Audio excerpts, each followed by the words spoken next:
continuing our series, Life After Sunday. And the first part of Colossians, chapters 1 and 2, talk about doctrine, or these deep theological truths. But then there's a transition that happens in chapter 3 and chapter 4, talks about how to apply these truths to life. And so we go from information to application. And last week, Dan, he talked about all the don'ts. Avoid sexual immorality, avoid greed, avoid murder, avoid anger, avoid all of these different things. And if you stay on that level, that's normal human interaction. That's what we have laws for. Don't jaywalk. Don't bootleg DVDs. I think I got somebody. You're not supposed to be doing that. Let the record show. It's stealing. You saw the commercial in front of the movie. Anyway, he talks about all these things that you're supposed to not do. Put off the old you. Put off the old self. But then he gets into the next part. Since you put off the old self, he says, therefore, as God's chosen people, he addresses them for who they are. Before he gets into what they're supposed to do, he talks about who they are, because a lot of times what we do is determined by who we are. There's an old saying that says, sow a thought, reap an action. Sow an action, reap a habit. Sow a habit, reap a character. Character is who you are. And out of who you are, that springs, what you do springs forth from that. And so before we get into do this, do that, do this, do that, we got to get into knowing who we are. He says, you're God's chosen people. I like the sound of that. Sounds good to me. I like God chose me. But it's nothing really to brag about. Not in the sense of bragging about clothes. You know, you can compliment a woman and say, hey, those new clothes make you look good. But that's kind of on a low level. Those new clothes make you look good. We're not clothes that make God look good. A better thing to say is you make that outfit look good. So then it's not on the thing that's chosen, but it's on the one who made the choice. And so us being chosen is not showing our greatness, but it's showing the greatness of the God who chose us.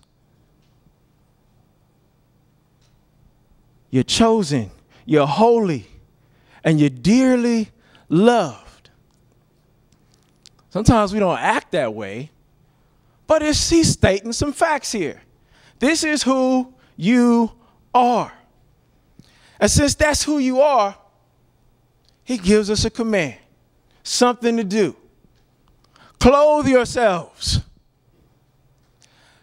Last week, Dan said, put off the old clothes. And if you put off the old clothes, you got to put some new ones on. And so he uses this metaphor of clothing because clothes are very necessary.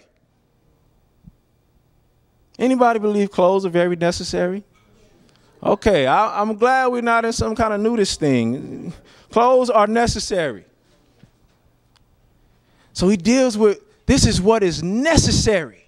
It's not an option. It's not just a suggestion, but it's necessary to clothe yourselves. And clothes, another thing about clothes are marks of distinction. You know, we were young. We used to take our jackets, or bomber jackets, take the sleeves, tie them up, and the back part would be hanging, and we'd be like, I'm Superman. Because Superman wore a cape. It was a mark of distinction. Or we take one of our parents' gloves and only wear one of them. And you know who we're trying to be like. No.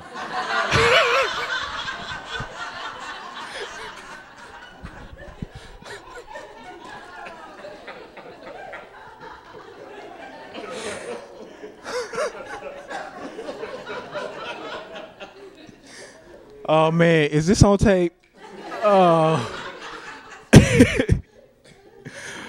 We were trying to be like OJ. We were trying to be like Michael Jackson. Because Michael Jackson's one glove was a mark of distinction. And so he's saying, clothe yourselves. Wear these marks of distinction. If you're chosen, if you're holy, if you're dearly loved, then you got to act like it. Wear these marks of distinction. He says, clothe yourselves with compassion. And if you look there in the text, in the original text, there's a word there that it doesn't have in most of our Bibles. In the original text, it says, clothe yourselves with bowels of compassion, with guts of compassion, with insides of compassion. And I'm thinking, Paul, you are on some really gross stuff here, talking about intestines. But in the ancient world, the intestines or the guts, that was where people felt things. And so he's saying with your deepest emotions, you know how it is. You get some news, some bad news, and it hits you straight in the gut. Or you really like somebody, you know, you're at school, you got a crush, and you get those butterflies in your stomach. And he's saying where you feel things the most, I want you to have this overriding attitude of compassion, intense longing and feeling for another. And as I mulled this over and I've been thinking about our community, I've been thinking about us as a church, and there's a lack of compassion. And I think a lot of the reason why there's a lack of compassion is because we all grew up on, some of the sickest horror movies, some of the sickest action movies, to where the news and the movies look the same. And so you look at the news and it doesn't even move you. And so we don't have compassion. We're numb to the struggles and the atrocities of this world.